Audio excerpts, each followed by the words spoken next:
Alléluia. Alors ce matin, nous allons conclure l'enseignement sur de la petite foi à la grande. De la petite à la grande foi. Eh bien, je voudrais vous rappeler que c'est par la foi que chacun d'entre nous est entré dans le royaume des cieux. La Bible dit dans Ephésiens 2, verset 8, c'est par la grâce que vous êtes sauvés et par le moyen de la foi. Donc, ce qui a saisi la grâce du salut s'appelle la foi. Personne d'entre nous n'a pu être sauvé sans la foi. Et donc, si nous avons reçu le salut, cela veut dire qu'un jour au moins, nous avons utilisé notre foi et c'est pourquoi nous sommes devenus enfants de Dieu. Certains d'entre nous ne mesurent pas la profondeur, que dis-je, la densité de l'action de la foi déployée pour la nouvelle naissance. On a été arraché des ténèbres vers la lumière. Notre cœur de pierre a été changé et on a reçu un nouveau cœur. La Bible dit, nous sommes devenus enfants de Dieu, héritiers d'Abraham. Ce que notre foi était capable de faire est simplement exceptionnel. Cette foi a provoqué que notre nom soit écrit par la main de Dieu dans le livre de vie. Donc si on a été capable de choses pareilles, Dieu nous réserve encore de plus grandes choses. Une fois dans le royaume des cieux, dans le royaume de Dieu, ce que Dieu attend de chaque croyant, c'est que le croyant continue de vivre par la foi. C'est pourquoi il est écrit dans Galates 3, verset 11, mon juste, le juste vivra par la foi. Galates 3, 11, le juste vivra par la foi. Et dans Hébreux 10, verset 38, mon juste vivra par la foi. Et s'il se retire, mon âme ne prendra pas plaisir à lui. Pour que Dieu ait plaisir en ta personne, pour que Dieu aime ta présence, pour que Dieu apprécie tes œuvres, pour que Dieu soit continuellement à tes côtés, il y a une seule chose qu'il désire, c'est ta foi. Hélas, les gens passent beaucoup de temps à l'église et même dans le ministère, grandissent pas dans la foi, mais dans les grades. On quitte de pasteur à bishop, de bishop à révérend, de révérend à... Ça, c'est pas le plus important. Est-ce que la foi est trouvée dans ton cœur? La Bible dit, s'il se retire, mon âme ne prend pas plaisir à lui. Ça veut dire quoi? Ça veut dire que je peux avoir commencé par la foi et terminé par le doute. Donc, je prie vraiment que cela ne soit pas ton partage. Que dis-moi un très bon amen. Donc que cela ne soit pas ton partage. Vous voyez, on ne peut pas commencer par la foi et terminer dans la loi ou dans le doute. C'est important d'achever sa course par la foi. Et la Bible dit que c'est par la foi que nous sommes gardés pour le salut. La Bible va aussi plus loin parlant de la foi. Hébreux 11, verset 6. Sans la foi, il est impossible de lui être agréable. Donc ce qui nous rend agréable aux yeux de Dieu, ce ne sont pas nos offrandes, ce ne sont pas nos chants, ce n'est pas notre danse, ce n'est pas notre appartenance à une communauté, ce n'est pas le fait d'avoir été nommé à l'église ou dans la société, mais ce que la foi soit trouvée dans nos cœurs. Et ça, c'est très important.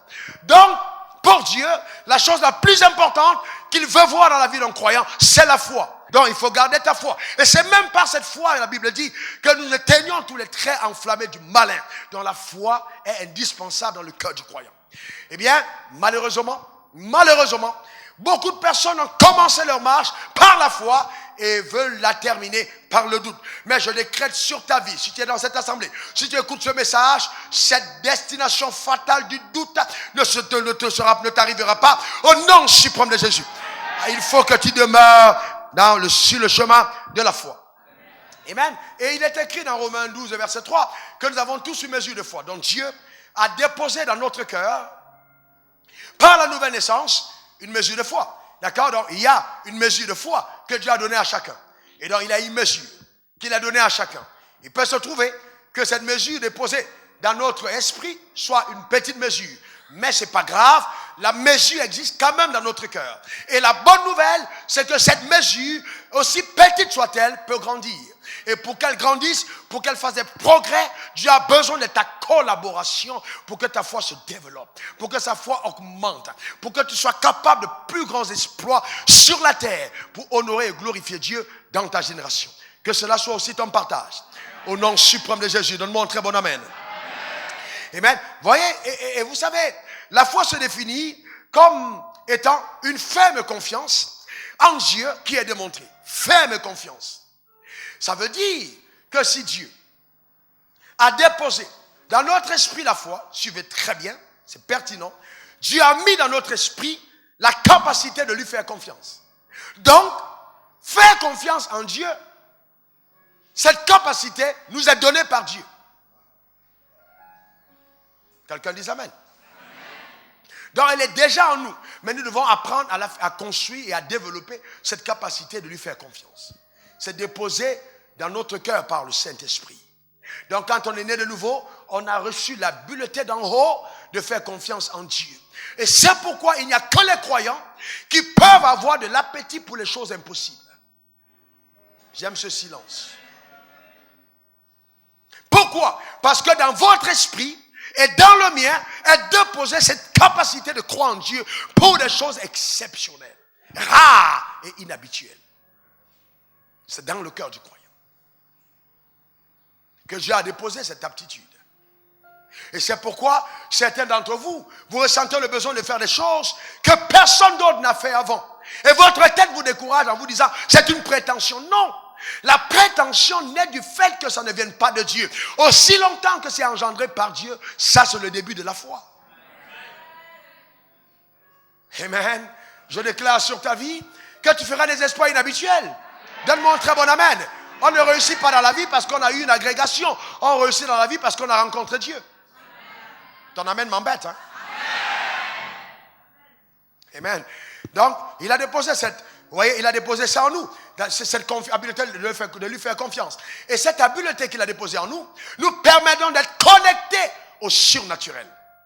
Bien-aimés, vous ne pouvez pas être enfant de Dieu et ne croire qu'aux choses naturelles. C'est l'une des plus graves erreurs de l'Église, c'est d'aligner notre standard de vie sur les normes naturelles. Quelqu'un qui est né de nouveau ne peut plus fonctionner seulement sur le naturel. Et c'est pourquoi il y aura dans ta vie des absences, il y aura dans ta vie des vides, il y aura dans ta vie des besoins, parce que Dieu les place là pour que le surnaturel intervienne. C'est ça justement. Celui qui est né de nouveau souffle comme le vent. Tu as déjà vu le vent un jour? On entend le bruit, on ne sait pas d'où il vient et d'où il va. Si on explique tout ce qui t'arrive, alors tu as un problème. Il faut un jour, cette leçon va amener des personnes à remettre en cause même ta personne. On va se dire, c'est pas sérieux. Ce gars a mis la main quelque part. Il a dû faire des fétiches. Je te garantis, je te garantis. Souvent, Dieu te visite et on a l'impression que tu n'es pas sérieux. Toi-même, tu as peur de donner le témoignage. Allez demander à Elisabeth, elle a eu honte quand elle est tombée enceinte. Elle s'est cachée. Parce qu'il y a des moments où, quand Dieu te visite, toi-même, tu as honte. Tu dis, Dieu m'embarrasse. Amen. Parce qu'il m'arrive. Que cela soit un partage au nom suprême de Jésus. Amen. Et voyez la foi aussi, cette main qui nous permet de saisir entre les mains de Dieu, les mains généreuses de Dieu. J'ajoute ça. Les mains généreuses de Dieu. Toutes les promesses que Dieu a pour nous. Les mains de Dieu sont généreuses. D'accord? Elles sont remplies, elles sont fournies. Il y a de l'abondance dans ses mains. Et tout ce qui nous permet de saisir dans ces mains généreuses que Dieu a pour nous s'appelle notre foi. Notre Dieu est généreux. La générosité fait partie du royaume des cieux. Il n'est pas un Dieu avare. Il n'est pas un Dieu qui prend plaisir à te voir attendre devant sa porte pendant 1 mois pour t'exaucer. Il veut t'exaucer avant même que tu arrives à la porte. En fait, comment Dieu agit quand tu veux arriver à la porte pour quelque chose, avant même que tu arrives, tu trouves avant la porte la chose que tu venais demander. Et donc tu récupères la chose, mais il te dit ne retourne pas. Viens maintenant à la porte, pas pour la chose, mais pour moi qui t'ai donné la chose. Amen. C'est ce que Dieu fera dans ta vie au nom suprême de Jésus. Donne-moi un très bon amen. Amen. Parce que Dieu n'a aucune envie de faire de toi un mendiant, mais un participant de sa gloire. Un participant de sa gloire. Ça c'est fort, amen. Je participe à la gloire de Dieu. Alléluia. Ça c'est extraordinaire. C'est extraordinaire. Amen. Je comprends pourquoi certaines personnes ont voulu payer pour être dans le royaume. Heureusement que toi et moi c'est gratuitement. Oh, dis à ton voisin, Jésus m'a simplement aimé. Vous voyez, toute promesse de Dieu est saisissable par la foi. Notez-le. Toute promesse, je dis bien toute promesse que Dieu a pour nous est saisissable par la foi. Toute promesse de Dieu. On la saisit par la foi. C'est par la foi qu'on saisit les promesses. Et donc, je comprends donc, je conclus que la raison pour laquelle Dieu n'est pas satisfait à l'égard du croyant qui n'a pas la foi, c'est tout simplement parce que le croyant qui n'a pas la foi ou qui ne vit pas par la foi, c'est mieux dit, qui ne déploie pas sa foi, c'est mieux dit, ce croyant-là, qu'est-ce qui se passe? Se prive des bienfaits de Dieu et est un mauvais témoignage de Dieu dans sa société. Et on dit, mais, n'est-ce pas, il a dit qu'il est de Dieu. Regardez ce qui se passe dans sa vie. Non, non et encore non. Personne d'entre vous ne sera moqué. Non, tu n'as pas compris de quoi je parle. Personne. Tu peux être persécuté mais pas moqué. Parce que celui qui appartient au royaume des cieux ne fait pas pitié. Mais il crée des envies. Quelqu'un donne un bon amen. Alléluia. Est-ce que vous savez que même les hommes qui vivent dans l'impiété envient ta fidélité, envient l'engagement de ton cœur, envient ta paix, envient ta joie, envient ta quiétude. C'est simplement extraordinaire. Alléluia. Amen. Donc vous voyez, dans cette foi nous l'avons, on peut croître. Il y a deux catégories majeures de foi. La première, la grande foi. La deuxième, la petite foi. La première, la grande foi. La deuxième, la petite foi. Cependant, toute petite foi a une habileté, une capacité, une sémence en elle qui la permet de devenir grande si elle est simplement cultivée. Donc, je voudrais donc t'inviter à cultiver ta foi. La semaine passée, nous avons vu 3 choses qu'on peut faire et qu'on doit faire pour que notre foi grandisse. Premièrement, notre foi grandit au fur et à mesure que nous grandissons dans la révélation de la parole de Dieu. Deuxièmement, quand on utilise toutes les opportunités de la vie qui se présentent en tant que défi, justement pour faire grandir notre foi. Troisièmement, on a vu qu'il était important de cultiver la patience. Et j'insiste sur le fait que la patience n'est pas la capacité d'attendre. Parce que tout le monde peut attendre et on peut être forcé d'attendre. Mais c'est savoir attendre avec la bonne attitude. C'est ça la patience. Donc quand les choses tardent, au lieu de froisser ton visage et d'être tout abattu, comme si Dieu t'a abandonné, tu continues de chanter les cantiques et de dire à tout le monde, je sais que mon Dieu prépare quelque chose de grand pour moi. C'est ça justement la patience. Être heureux, même quand ce qu'on attend n'est pas encore arrivé. Parce qu'on voit au-delà du naturel la promesse qui est en train de faire son chemin vers nous. Parce que nous croyons que cela arrive. Est-ce que ça va pour certains d'entre nous? C'est pour ça que quand tu crois en ton futur, tu célèbres ton présent. Alors moi, j'ai un problème avec les gens qui ne célèbrent que leur présent et qui n'ont aucune certitude de leur avenir. Le présent peut être une séduction. D'accord? On peut être riche aujourd'hui et pauvre demain. D'accord? On peut être en santé aujourd'hui et être malade demain. Mais nous, en tant que croyants, l'avenir nous sécurise en disant, si tu es riche aujourd'hui, tu seras plus que riche demain. Si tu es en santé aujourd'hui, la santé sera encore abondante demain. Donc on n'est pas simplement heureux aujourd'hui, mais même notre avenir est un avenir assuré. C'est pour ça que Dieu a dit que la peine votre cœur ne se trouble point. Il dit, écoutez-moi, je vais vous préparer une place là-haut. Donc même après la terre, il y a une place pour vous. Je vous prépare une maison, vous n'achetez pas le terrain. Le mètre carré, s'il faut acheter à cet endroit, est très très cher, mais ce sera gratuit pour vous. Amen. Que quelqu'un dise son bon amen. Alléluia. Maintenant, nous continuons au point numéro 4. Comment faire pour faire grandir sa foi? Numéro 4. D'accord? Et ça, c'est très important. Apprendre à marcher dans l'amour. Apprendre à marcher dans l'amour. Que c'est triste de voir aujourd'hui comment beaucoup de croyants veulent la foi en Dieu, mais très peu acceptent la discipline de la marche dans l'amour. Apprendre à marcher dans l'amour. Galates 5, verset 6. Mais la foi est agissante par la charité. Ou alors par l'amour. La foi est agissante par la charité. Galates 5, 6b. Donc la foi est agissante par l'amour ou par la charité. D'accord? Donc la foi agit au travers de l'amour. Donc si, voyez-vous, je n'ai pas d'amour, je ne peux pas prétendre que la foi va agir. Pour que la foi agisse, il faut que l'amour soit trouvé dans mon cœur. Maintenant, regardez ce que Jésus a dit. Faites très attention quand c'est Jésus qui parle. Jean 13, verset 34 à 35. Il y est écrit au verset 34, je vous donne un commandement nouveau. Aimez-vous les uns les autres. Qu'est-ce qu'il a dit? Je vous donne un commandement. Écoutez-moi très bien. Chaque fois qu'on parle de nouveau, ça veut dire qu'il y a ancien. Et vous voyez, on ne parlera d'un nouveau billet. On ne peut pas parler d'un nouveau billet de 20 000. S'il n'y a pas eu un ancien billet de 20 000. Ou un ancien billet. On parle d'un nouveau billet parce qu'il y a eu des anciens. Donc il y a un nouveau qui arrive. Le nouveau arrive pour remplacer les anciens qui ont existé.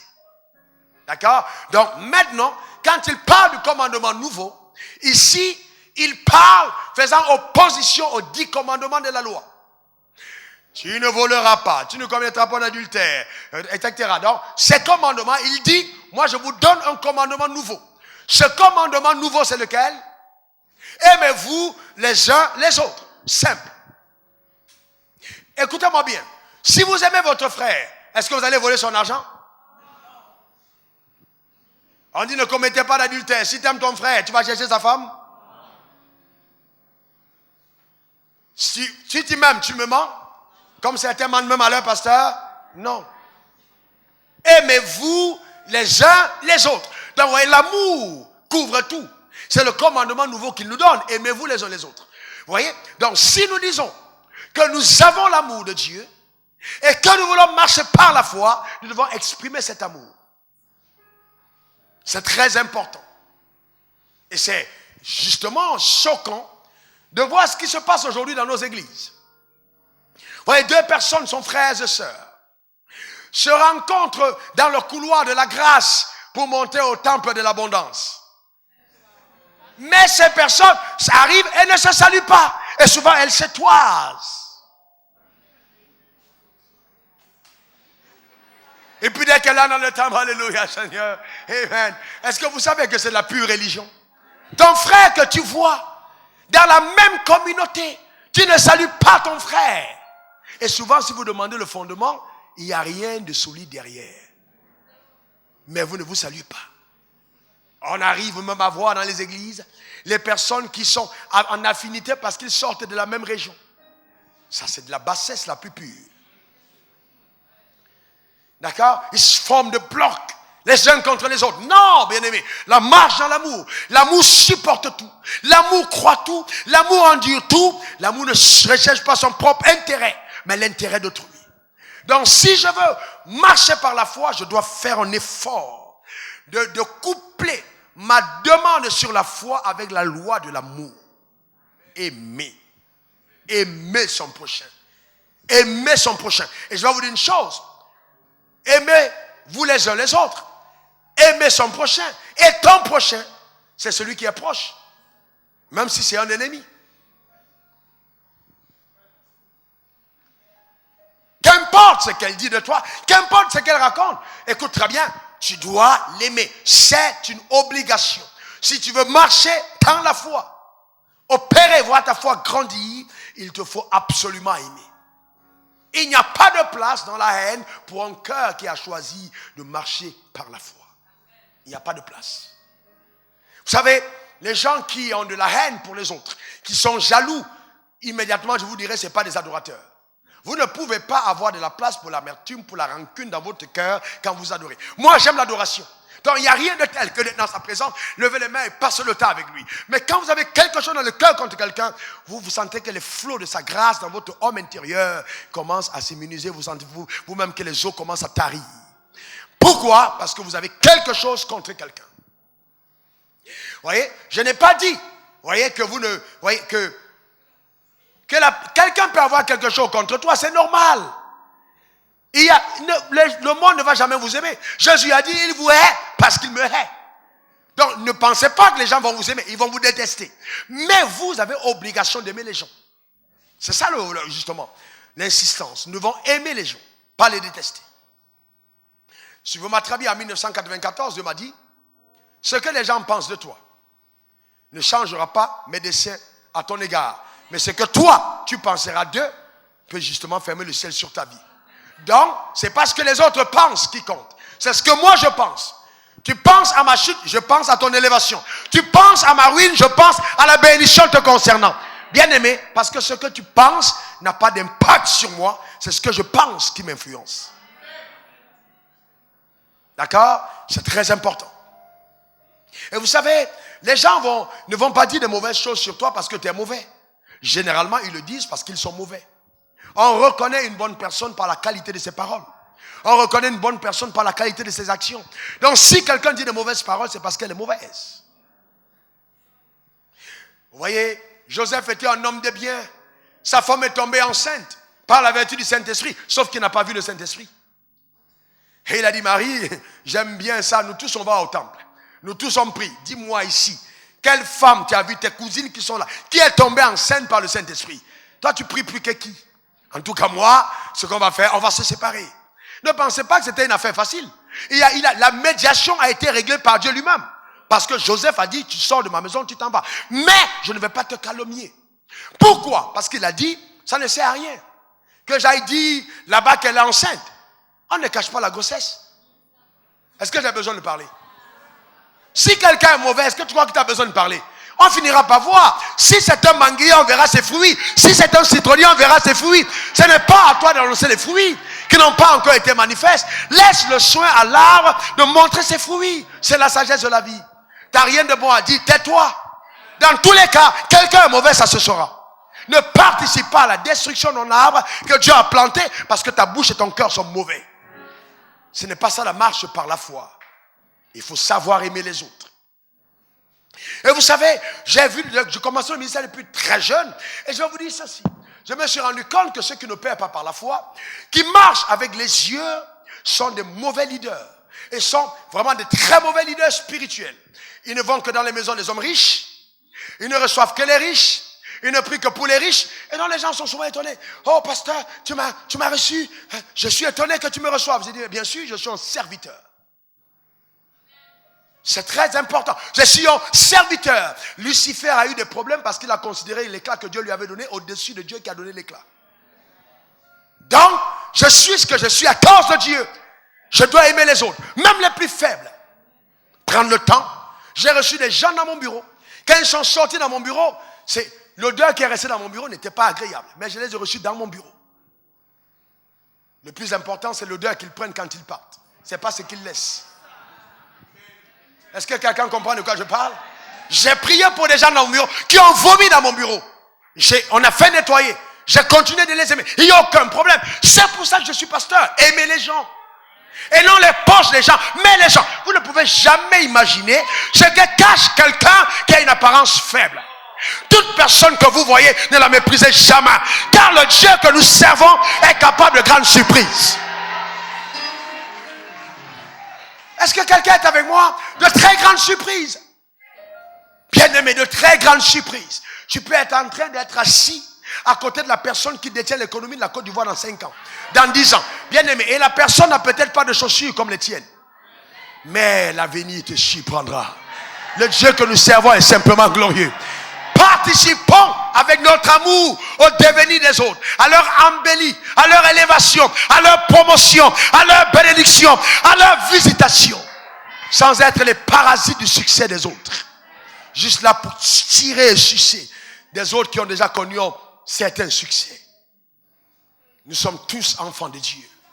Est-ce que quelqu'un comprend de quoi je parle? C'est très important. C'est un complexe d'infériorité que de n'avoir pour amis que les gens riches. Est-ce que vous comprenez de quoi je parle? Oh non, la loi d'association, bien aimée. Moi, je suis un serviteur de Dieu. Dieu ne m'a pas amené pour des associations, simplement non, pour la transformation des gens. Donc, bien aimé, pauvre ou riche, quand tu as un besoin, ce qui m'intéresse, c'est le besoin. On a été appelé à régler les problèmes dans la vie des gens. Donc, ce qui m'active les personnes, c'est les solutions que je peux apporter à leur destinée. C'est la solution qui compte. Et donc, c'est très important. Les gens ont tiré sur moi quand j'ai dit un homme de Dieu n'est pas nourri par le pupitre. J'ai continué de le dire. Ce n'est pas un pupitre qui nourrit un homme de Dieu. Pas possible. Dieu t'a appelé, prends soin de toi. On ne prêche pas l'évangile pour le vendre. Sinon, on est des corrompus. Est-ce que quelqu'un comprend de quoi je parle? C'est pas pour ça, non. Au contraire, à cause de l'évangile, je mange moins. C'est ça l'évangile. Marcher par l'amour. Aimer les gens. Le vrai amour. Chercher le bonheur des autres. Pourquoi est-ce que tu veux la foi? Pour une nouvelle maison? Pour une nouvelle voiture? Pour une nouvelle promotion? Tu es encore un bébé. Toute foi que tu déploies qui ne sert qu'à la satisfaction de ton nombrilisme, d'accord, de ton égocentrisme, est une petite foi. Parce que la grande foi se déploie quand on commence à penser à d'autres par la foi. Par exemple, aujourd'hui, il y a des personnes partout, pas simplement ici. Presque chaque semaine, on a reçu un témoignage. Je dormais. Et la nuit, j'ai vu le révérend. Un jour, on a écouté un pasteur. Pasteur, tu es venu ici malade pendant plus de 10 ans. Et la nuit, il me voit terrible. Chez lui, il me suivait à distance sur Béni TV. Et la nuit, je viens, je dis, pourquoi tu es là? Sois guéri. Il est venu à l'église, il était guéri. Mais vous voyez, je ne peux pas prétendre que ce soit simplement le fait que je ne le connaissais pas. Mais en certains moments du déploiement de ta foi, même ton image, même ton ombre commence à apporter la grâce sur la vie des autres. Dieu peut t'utiliser dans cette dimension pour apporter le bonheur aux autres. Pourquoi? Parce que ça fait partie de mes prières. Si je ne priais pas pour ça, Dieu ne prendrait pas mon image pour guérir les gens avec. Le surnaturel a une exigence et l'exigence c'est l'amour. Dieu nous a rencontrés par amour. Il n'a sauvé personne d'entre vous à cause de votre passé glorieux ou à cause des titres que vous portez, mais c'était par amour. Sinon, un grand Dieu comme lui n'aurait rien à voir avec des personnes aussi minables que moi. Enfin, de ce que j'étais. Puisque je ne le suis plus. Toi aussi. D'accord? C'est l'amour. Donc nous devons apprendre à marcher par l'amour. D'accord? Si on veut grandir dans la foi. Arrêtons d'être là. Oui, papa, fais ça pour moi. Papa, fais ci pour moi. Papa. Vous voyez, quand vous demandez aux jeunes aujourd'hui, vous voulez aller en mission, missionnaire? Oui. Vous voulez aller où? La première des choses qu'ils vous dit, je vais aller en France. Je vais aller en Belgique. Je vais aller au Canada. Je vais aller aux États-Unis. Comme si Dieu bénit en fonction de la localisation. Non. Et vous savez, le vrai problème de leur choix, c'est l'indicateur de leur cupidité. Ce n'est pas parce qu'ils veulent servir Dieu, c'est parce qu'ils veulent se servir de Dieu dans le ministère. Et de telles personnes causent de sérieux problèmes. Oh, pasteur, il faut que vous voyez ça. Oh, il faut que j'ai une voiture. Il faut que je dise, non, nous servons Dieu parce que nous l'aimons. Et nous sommes prêts à nous sacrifier pour lui. Je me rappelle, quand j'ai mis la carte du monde dans mon mur, sur mon mur, en Sierra Leone, j'ai dit, Dieu, indique-moi où tu veux que j'aille. Le dernier endroit auquel je pensais, c'est la Côte d'Ivoire. Je ne voulais pas venir ici. Pourquoi? Parce que pour moi, c'était un endroit, je voulais un pays peut-être moins fort économiquement que cet endroit. Mais Dieu dit Côte d'Ivoire. Et mon père spirituel et son grand-père, moi je vous passe le témoignage. Mais il dit Côte d'Ivoire. Donc ce n'était pas, oh oui, je vais chercher quelque chose. Non, je venais avec une seule intention, servir Dieu, prêcher l'évangile de foi. C'est pourquoi, en dormant à la gare de bus, je n'ai eu aucun problème. Je n'ai jamais appelé ma mère. Demandé à ma femme, elle a été au courant de témoignage après, ils m'ont repris même pas mon frère, qui touchait à l'époque près de 15 millions par mois. Je ne l'ai pas appelé pour dire je souffre. Pourquoi? Parce que j'étais heureux. J'étais heureux de vivre ça pour Dieu. Quand vous aimez vraiment, vous savez, les femmes veulent vous montrer l'amour, mais à la dimension humaine. Vous voyez une femme qui est ici, attachée à tous les rites de Baolé, et puis un jour, elle tombe amoureuse d'un Indien. Elle va quitter la Côte d'Ivoire, elle va commencer à s'habiller comme les Indiennes, aller en Inde, parler comme les Indiens, dormir et commencer à se balader autour des vaches et faire comme une Indienne parce qu'elle aime. Donc si on fait ça sur la terre, à plus forte raison pour notre Dieu. Alléluia. Amen. Amen. C'est important de donner, de sacrifier parce qu'on aime. C'est ça l'amour. Est-ce que quelqu'un comprend de quoi je parle? C'est ça l'amour. Donc on doit apprendre justement à marcher dans l'amour. Regardez ce qu'il dit dans 1 Jean 13, 34, 35, je vous donne un commandement nouveau. C'est ce qu'il a dit. 1 Jean 3, 14, 15. Nous savons que nous sommes passés de la mort à la vie parce que nous aimons les frères. Nous savons que nous sommes passés de la mort à la vie parce que nous aimons les frères. Celui qui n'aime pas demeure dans la mort. Celui qui n'aime pas demeure dans la mort. Et quiconque est son frère est un meurtrier. Vous savez qu'aucun meurtrier n'a la vie éternelle. Demeurant en lui. Ça veut dire que si je n'ai pas l'amour dans mon cœur, je peux perdre la vie. Vous savez, on arrête des gens tous les jours, on les envoie à la Maca, on les envoie en prison parce qu'on les a commis un crime. Il y a beaucoup de criminels dans l'église. Si Dieu doit enfermer les gens, il attrapera beaucoup dans l'assemblée qui sont criminels à ses yeux. Vous voyez ce que je veux dire? La Bible a dit, si tu es ton frère, tu es ton meurtrier. Pour Dieu, c'est un crime. Selon la juridiction là-haut, c'est un crime. Aux États-Unis, on t'enverra en prison parce que tu as tué un chat. Et si tu tues un chat, ton voisin demande de lui garder la cuisse pour lui. Donc, parce qu'il veut manger la cuisse. Amen. Donc, ça dépend des juridictions. D'accord? Au ciel, c'est un crime. D'accord? Que d'être meurtrier. Alléluia. Donc, c'est très important. Ce qui prouve qu'on est vraiment dans le royaume des cieux, c'est pas le fait de danser, c'est pas le fait d'être nommé, c'est pas le fait d'être pasteur, c'est pas le fait d'être bishop, c'est pas le fait d'être archevêque, c'est le fait d'avoir l'amour de Dieu dans son cœur. C'est ça la clé. Aimer les gens. Vous savez, la vraie foi, je n'ai pas dit ça au premier culte, mais laissez-moi vous le dire, s'exprime au travers de la compassion, la grande foi. La compassion pour les autres. Je regardais une émission avec ma femme, ma fille à table, on était en train de regarder. Et j'ai vu une fille qui a gagné l'émission The Voice. Et comme elles sont très intéressées toutes les deux par la chanson, alors je regardais et cette fille chantait très bien. Et son père l'aimait profondément, mais cette fille était aveugle.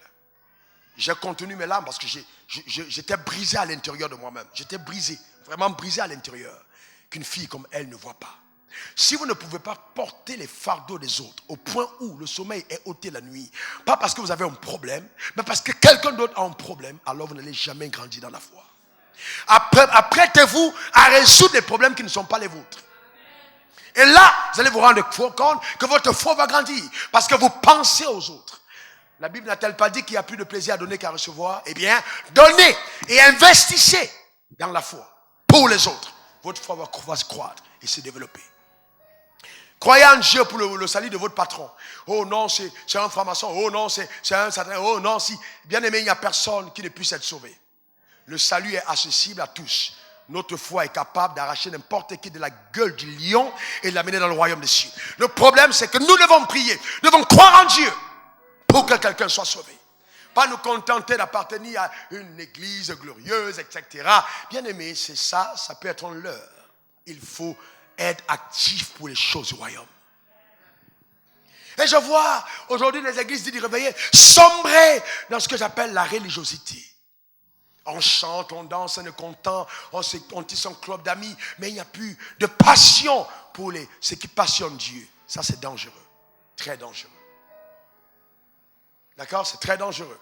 Nous devons apprendre à nous investir, d'accord, pour les choses que Dieu aime. Vous voyez, toute personne qui utilise sa foi comme vous satisfaire ses besoins personnels, d'accord, quels que soient les espoirs que cette personne peut faire, j'ai bien dit, cette personne opère avec la petite foi. La grande foi pense aux autres. Trois illustrations, clairement claires. Notez Romains 5, verset 5. L'amour que Dieu vous demande de manifester est répandu dans votre cœur par son esprit.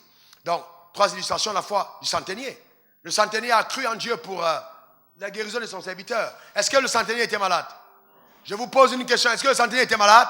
Mais qui allait voir Jésus? Qui allait voir Jésus? Le centenier. Est-ce que le centenier même était l'enfant du serviteur? Est-ce que le serviteur était l'enfant du centenier? Mais le gars était salarié. Il pouvait lui dire, mais écoute, avec ton salaire, va chercher ta guérison, on va lui prendre quelqu'un d'autre. Mais il avait la compassion. Certains d'entre nous, même nos manières de traiter les gens qui travaillent chez nous, c'est honteux.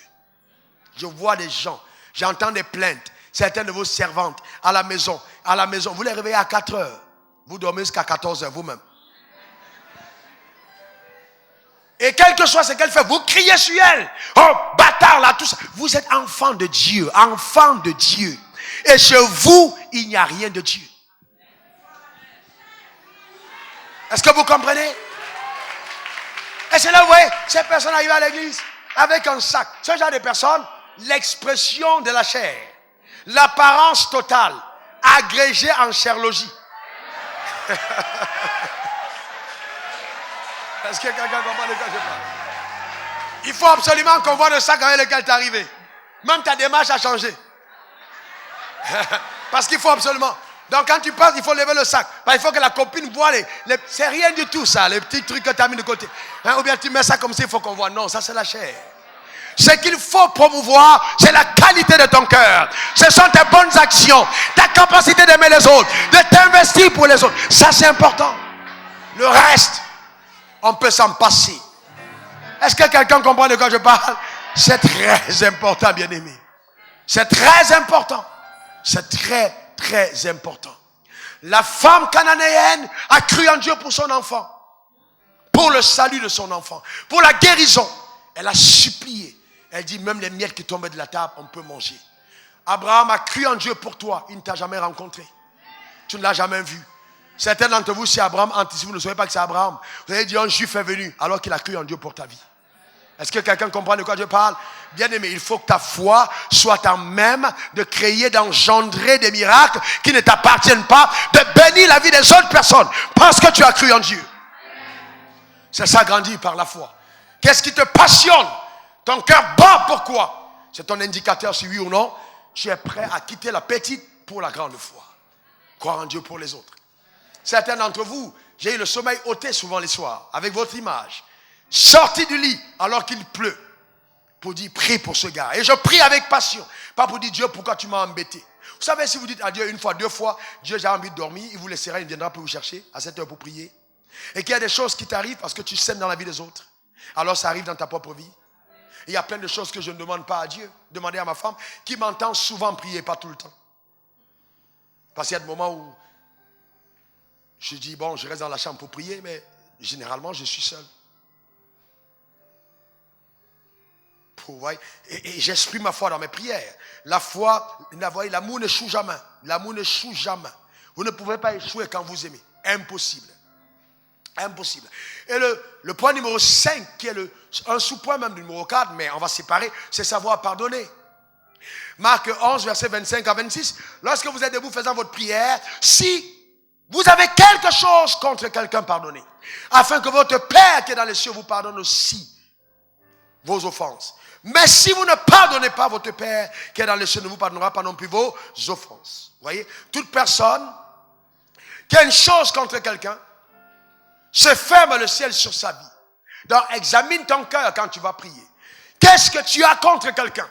Oh, pasteur, je peux pardonner à tout le monde, sauf à lui, il m'a fait trop de tort. Bien aimé, les personnes qui vont te blesser sont celles que tu as aimées. Il ne faut jamais l'oublier. Celui qui est loin de l'autre côté ne te blessera jamais. Donc, prends une résolution ce matin de ne jamais être offensé. Plus jamais de ta vie. Parce que tu peux être surpris toi-même en train d'offenser quelqu'un d'autre. Donc, ce n'est pas la peine d'offenser, mais il faut plutôt pardonner. Un pasteur qui m'a causé des torts les plus graves de ma marche avec Dieu. Terrible tort. Un jour, j'arrive dans un pays et puis on me sort des dossiers.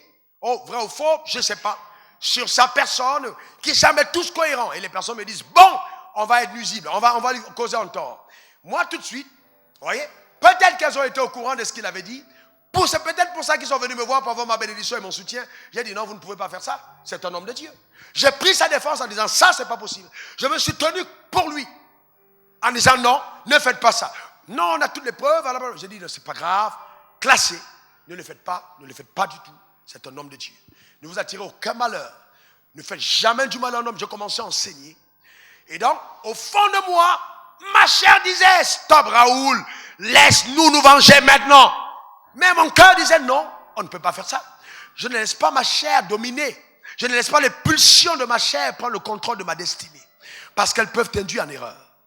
Vous savez, si vous causez un tort à un pasteur, vous causez un tort à tous les pasteurs et au corps de Christ. Ne pensez pas que si on dit, par exemple, oh, t'es pasteur, chaque fois que je veux entendre des histoires de scandales, je suis en peine. Parce qu'on dit pasteur. On est tous concernés.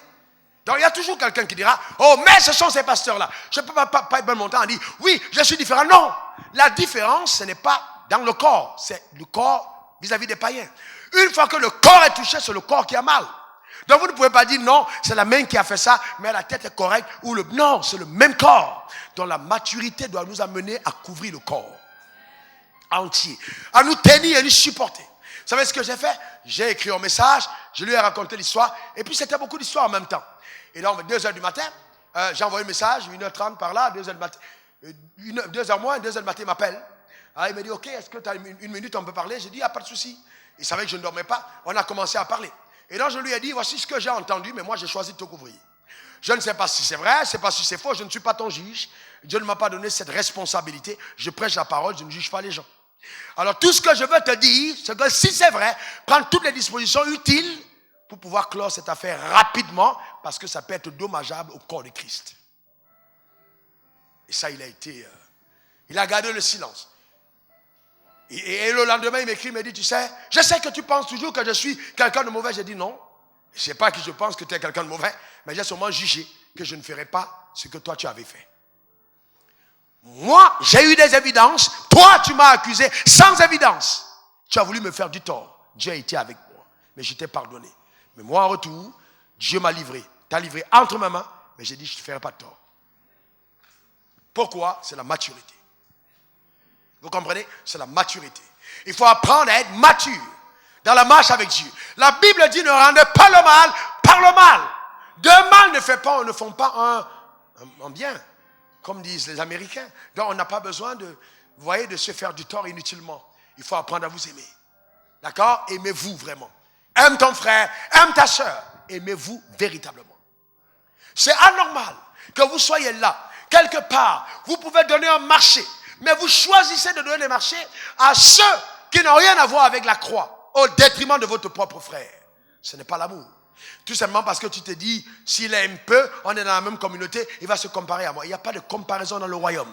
Il y a la complémentarité dans le royaume des cieux. On ne se compare pas à son frère, on se complète. D'accord? C'est important. Militez pour le bien des autres. Travaillez pour que le royaume des cieux se porte bien. Par l'amour, en se pardonnant mutuellement. Il faut apprendre à se pardonner. Allez demander aux femmes mariées. Il y a des femmes qui se souviennent d'une petite phrase que le mari a prononcée en 1961.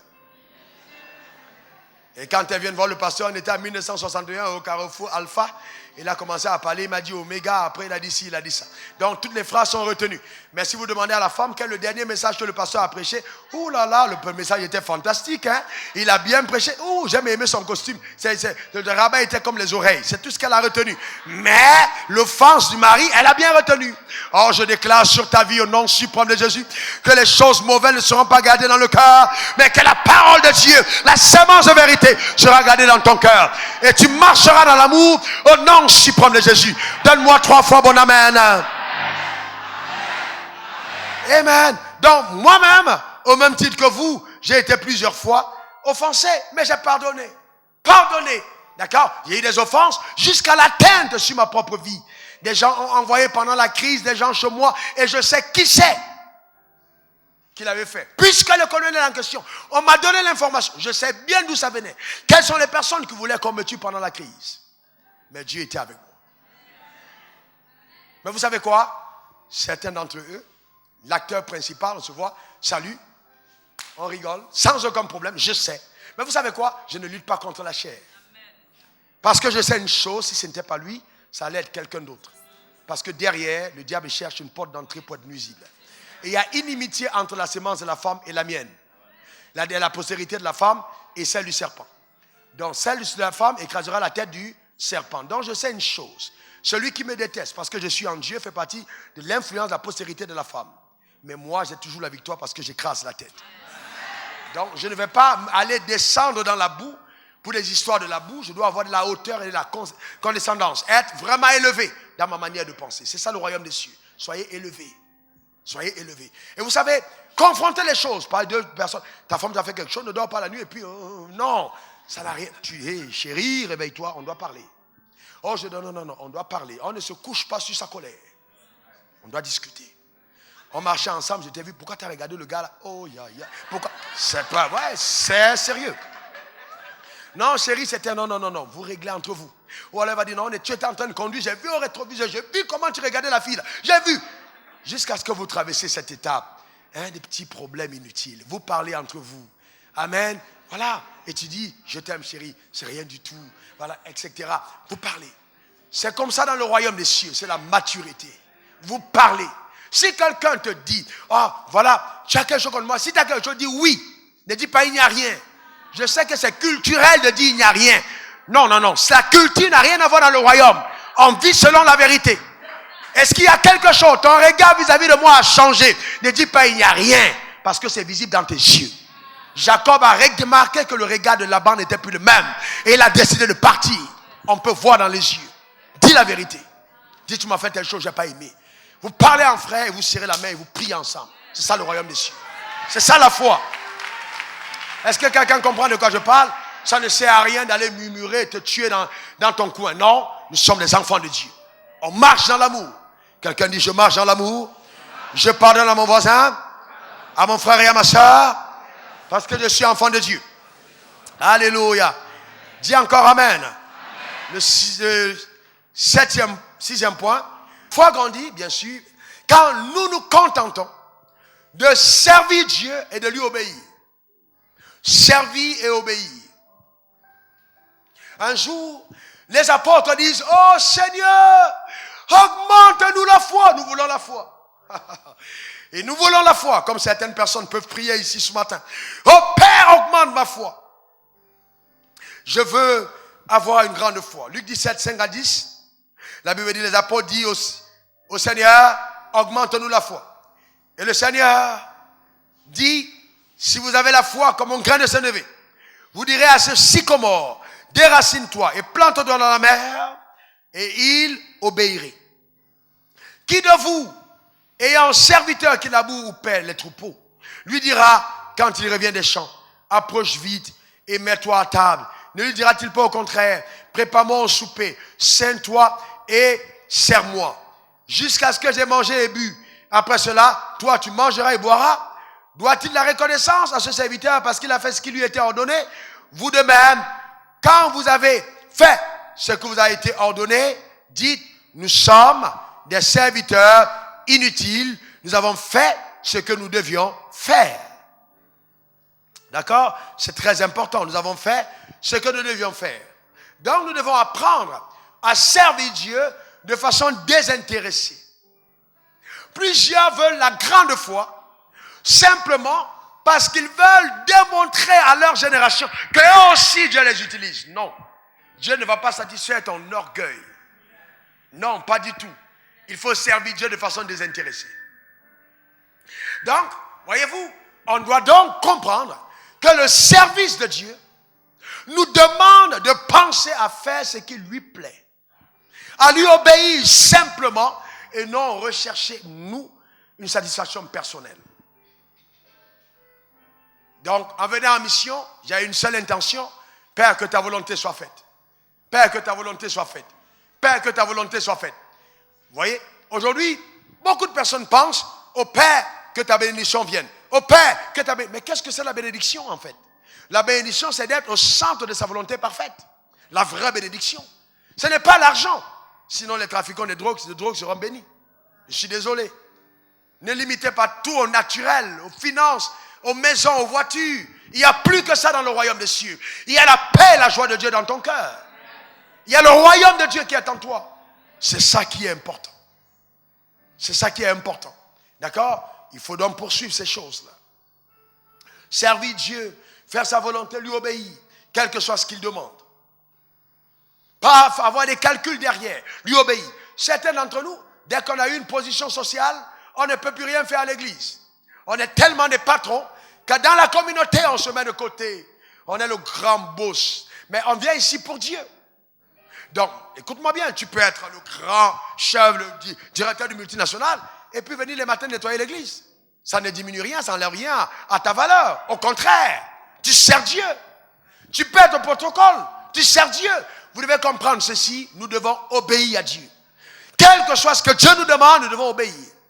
Moïse, devenu grand, a refusé d'être appelé fils de la fille de Pharaon. Souvent, notre foi doit coûter le prix de nos ambitions. C'est ça la vraie foi. Elle t'amène à la dimension du renoncement aux choses qui naturellement peuvent paraître élogieuses. Pourquoi? Parce que tu aimes Dieu. Parce que tu aimes Dieu. C'est ça le prix à payer. On a transformé les chrétiens aujourd'hui en des mendiants. Oh Dieu, donne-moi. Oh Dieu, je vais. Oh Dieu, je ci. Oh Dieu, je ça. Et moi, je suis effaré. Je suis choqué toutes les fois que je vois ça.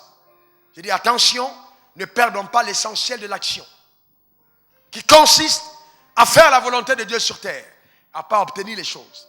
Elles vont venir, ces choses. Elles vont venir.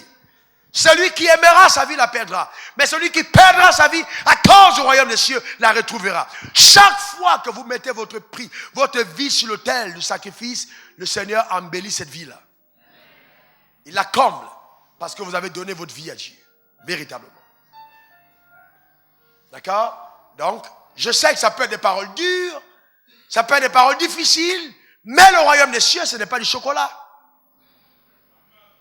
C'est aussi et souvent des herbes amères à manger avec l'agneau.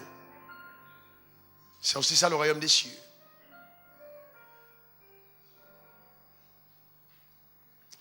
Donc nous devons apprendre, bien aimé, au-delà de toute chose, d'accord, à servir le Seigneur.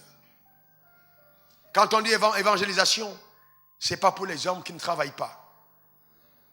Si vous faites passer tout votre temps, votre travail, au détriment des choses que Dieu vous demande, vous n'êtes pas en train d'obéir. Ça doit vous coûter quelque chose. Vous sortez du travail à 18h, vous pouvez prendre 3 heures de temps pour être utile à la communauté avant de rentrer chez vous. Les gens le font pour le social. Ils donnent du temps gratuit pour servir la communauté. Mais à plus forte raison, le royaume des cieux. On doit avoir cette culture et cette mentalité. Le sacrifice.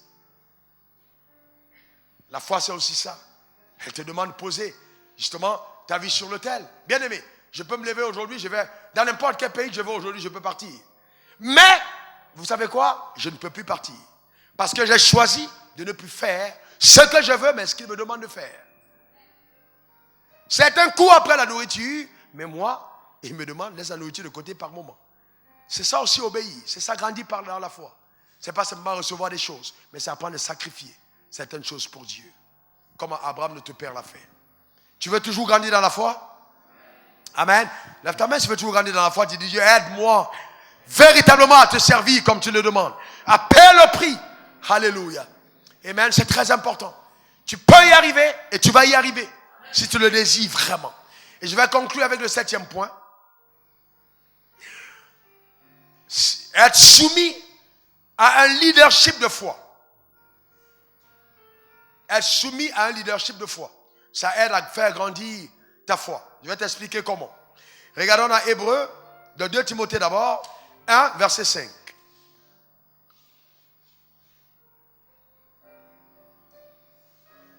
« 2 Timothée 1, verset 5. Vous y êtes? Gardant, suivez bien, le souvenir de la foi sincère qui est en toi. C'est l'apôtre Paul qui parle à Timothée, son fils. Qui est en toi, mais qui habita d'abord dans ton aïeul Eunice. Loïs, d'accord, et ta mère Eunice. Ça veut dire que sa grand-mère avait eu la foi, la mère a eu la foi, et le fils a eu la foi. Donc, on voit là 3 générations de personnes qui ont eu la foi. Mais, vous voyez, Timothée était sous un leadership de foi. Et donc, étant sous un leadership de foi, il était facile pour lui de continuer d'agir par la foi. Et c'est ainsi que très jeune, Timothée a été recommandé comme pasteur de l'église d'Éphèse, une église de près de 12 000 membres. Un jeune homme qui n'était même pas marié. D'accord? Mais il était rempli de foi. Et il a étonné l'apôtre Paul par son comportement, par l'audace de sa foi. Et à lui, l'apôtre Paul a écrit de belles lettres, comme dans 1 Timothée 4. C'est fantastique ce qui a été écrit comme recommandation à Timothée. Donc vous voyez, c'est important. Le leadership de foi va t'inspirer. Par exemple, moi, quand mon père spirituel, je n'ai pas été exposé au fait de bâtir des choses pour Dieu. La foi a été construite dans les cœurs. Alléluia, c'est fantastique. Mais, si j'avais été auprès d'un père, dans une église où on a construit une église, même ne serait-ce que de 100 millions, ça aurait été plus facile quand on attaquait le défi de cette église. Voyez-vous?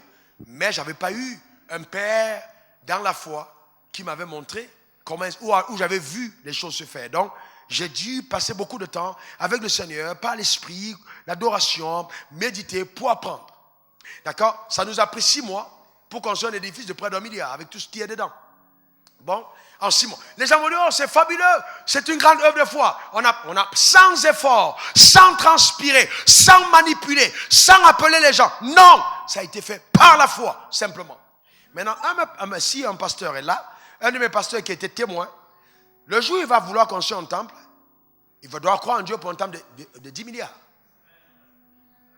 Pourquoi? Parce qu'il a vu comment ça se passe. Donc, ayant vu comment ça se passe par la foi, sa foi est plus grande. Et il sait que quand on a confiance en Dieu, Dieu est capable de le faire parce que ses yeux ont vu.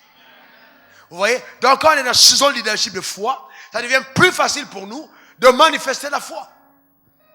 C'est pourquoi, à certains d'entre vous, même en public, comme en privé, je vous donne des témoignages de ce que Dieu fait. Pour exposer votre entendement et votre esprit à la manifestation du surnaturel. Pour que vous soyez à même de croire que Dieu est capable de grandes choses. Mais hélas, il y a des gens qui ont condamné leur vie à la mendicité. Dis à ton voisin, moi, je ne suis pas un mendiant.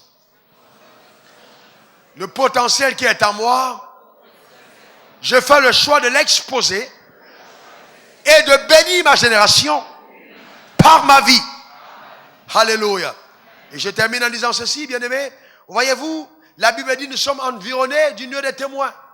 Dans les témoins que nous avons tout autour de nous, nous montrent l'exemple de la foi. D'abord, il y a des témoins qui nous ont précédés. Quand les choses sont compliquées, tu peux regarder aux témoins qui ont été avant. C'est pour ça qu'Hébreu nous parle de ces témoins. On parle d'Abel, qui a fait un sacrifice plus excellent que celui de Caïn. On parle de Noé, qui a bâti l'arche par la foi. Et qui est demeuré fidèle à Dieu. On parle d'Abraham qui a quitté son pays. C'est un témoin qui est allé loin servir Dieu. On parle aussi des gens comme Moïse qui ont renoncé au trône pour servir Dieu. On parle des gens comme David qui ont affronté Goliath et l'ont terrassé sans âme et redoutable. On parle des hommes comme Élie qui ont cru en Dieu, ont été intègres dans leur marche, ont été enlevés. On parle des hommes comme Élisée, soumis au leadership d'influence d'Élie, qui a commencé son dernier miracle, son premier miracle, là où s'est arrêté le dernier miracle d'Élisée. Donc la Bible est remplie d'illustrations des personnes qui peuvent encourager notre foi. Car nous croyons que Dieu nous a abandonnés, parce que peut-être nous ne voyons pas la promesse, ou nous attendons quelque chose qui va venir. Sarah peut se lever de son trône et dire, ma fille, ne t'inquiète pas, je connais le Dieu là. J'ai été dans ta même condition, sauf que moi j'ai ri contre Dieu. Et quand on m'a annoncé que ça venait, j'ai commencé à rire, mais Dieu m'a surprise. Quand moi-même j'ai vu mon ventre qui a commencé à pousser, j'avais honte. Tellement ce Dieu est merveilleux, ma fille. Garde la foi, parce que Dieu le fera aussi pour toi. C'est ça la nuée des témoins. Est-ce que quelqu'un comprend de quoi je parle? Bien-aimés, soyons dans l'évangile pour l'évangile. D'accord? À certains d'entre nous, ça peut coûter notre vie. Vous savez, on cache des choses à l'église que l'église doit savoir. Nos apôtres, ceux qui ont été les fondateurs de ces mouvements de foi, par Christ, n'ont pas eu une vie qui s'est terminée dans les gratte-ciel. Matthias, celui qui a remplacé Judas, a été décapité. Décapité. Est-ce que quelqu'un comprend de quoi je parle? Pierre a été crucifié la tête en bas. Jude a été tué par des flèches parce qu'il a refusé de régner Jésus. Thomas a été poignardé en Inde alors qu'il partait annoncer l'évangile et établir l'église dans cet endroit. Il en est mort. André a été crucifié sur une croix en forme de X. Paul a été torturé, laissé en prison. Il a été tué après à cause de l'évangile qu'il annonçait. Mais la Bible dit, ils sont tous morts dans la foi. Est-ce que quelqu'un comprend de quoi je parle? C'est le même évangile, ce n'est pas l'Ancien Testament, c'est le Nouveau, le tout Nouveau Testament. Donc vous voyez, souvent, à cause de leurs appétits ventriques, les gens rétrécissent la portée de ce glorieux évangile à votre ventre ou à leur ventre. Il n'y a plus que ton ventre. Il y a le royaume de Dieu. Que Dieu bénisse ton âme. Que Dieu bénisse ta vie. Que Dieu te garde en lui. Que Dieu te garde pour lui. Que le désir de voir ta foi grandir augmente et s'accroisse. Que tu poses les actes conséquents pour pouvoir justement marcher dans cette foi et la grandir tous les jours au nom de Jésus. Quelqu'un dise Amen 3 fois. Amen. Alléluia.